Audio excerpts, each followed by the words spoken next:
In this final chapter, I share with you the reason why to embrace all forms of change in your life. Generally, we view changes through limited perspectives. You either see it as a chance to grow for the better or as something that is to be avoided. This is simply because we are comfortable staying in our very own comfort zone. Changing all sorts of habits or activities is like getting out of it, and this is one of the toughest challenges to do. Who we are and what we're doing to our everyday lives become deeply ingrained in our minds. Changing it can turn out to be a tough task. However, in reality, most people have habits they would like to change, be it physically, mentally, spiritually, or even emotionally.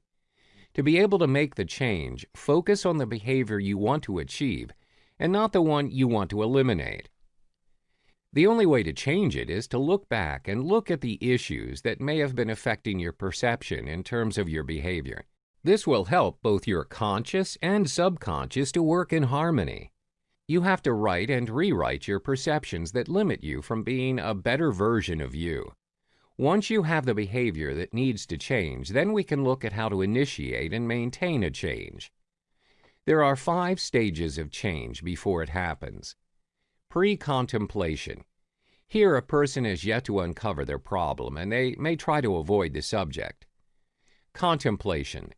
The person is aware of their problem, but unsure if they want to make a change. They realize they should have done things differently, but they have yet to achieve it. Preparation. The person is ready to make changes. They're not completely willing to, but they are ready to change. This occurs when change is unbearable. Action. Now, in this stage, the person gets ready to make changes. Maintenance. The affected person has to learn to maintain the changes and is cautious not to relapse, or else they have to go through the stages all over again. Now, do you remember the last time anything major happened to you in your life?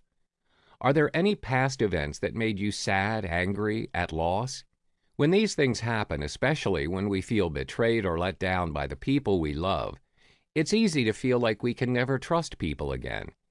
The effect of 1 or 2 negative things in our life can cause us to spiral down. We may even lose confidence in our own ability to make good decisions. Being stuck in the past and letting the past manipulate our future is a major reason many people feel that their life isn't progressing. That's why acknowledging it is the first stage of healing. If you recognize some incident in the past is affecting your present actions, it's wise to seek professional help. There are effective ways to help yourself. First of all, remind yourself again and again that the past is the past and nothing can be said or done that will change what happened. Having acknowledged that, perhaps the past is what's causing you to have negative thoughts. You can change them to positive ones by focusing on a new beginning. Then try to see yourself not as who you were in the past, but as who you want to be in the future. Write down how you want life to look like 10 years from now and write it as if it was a reality. Read it regularly and see how it changes. You'll be surprised at the result. Once you've acknowledged all the events in the past, take your time to plan and prepare yourself for the future change. This is you facing reality, and that takes courage.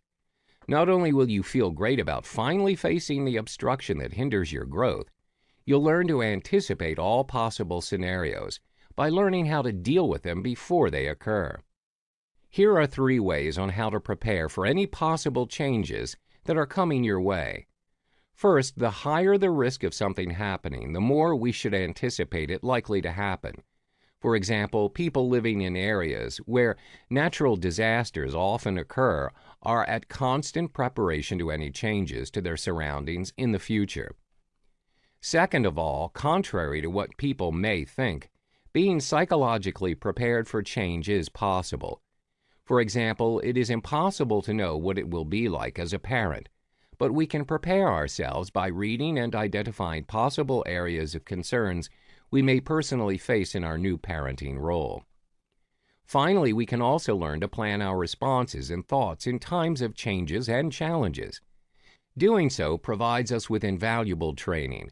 Learning how to deal with the many challenges and changes we face daily will help us to develop new skills to deal with the unexpected major ones. Think of all the possibilities in life if you could just learn to appreciate the changes that are happening within you. You can't expect to wait on life to make the changes for you.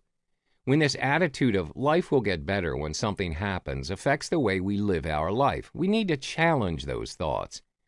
We need to embrace the person we are now and see that the best resources are already inside us. We are the only ones that can hinder our own developments and achievements if we're in constant fear of change. By embracing the opportunities we have today, we're likely to achieve our goals and ambitions in the future.